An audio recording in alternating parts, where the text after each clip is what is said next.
What's going on, Loot Crate fans? It is Disney Dan here, taking a quick peek at the Alter Ego Challenge number 1 for the Secret Order of the Keys, June 2017. And the first challenge is a Volatile Solution, and this is a Dr. Jekyll and Mr. Hyde based challenge, and you are going to need your Loot Crate pin for this one. In fact, it is a Dr. Jekyll and Mr. Hyde pin, which is pretty cool.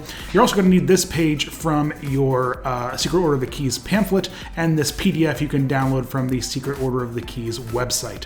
So this is a relatively easy challenge to figure out. Essentially, that little color-coded, what looks like a twister board, is essentially corresponds to the location on the pin. So purple means center, orange means left, green means right. And so when you translate that whole board out, you will get center, left, right, center, right, center, left, right. So then take that PDF that you downloaded and look at that long list of letters there. And I think you can tell where we're going to be going from here. So mark the letters that correspond in each of the columns, center, left, right, yada, yada, yada, heading all the way down. Once you have marked them all out, you will then come up with the secret code, Inner Demons.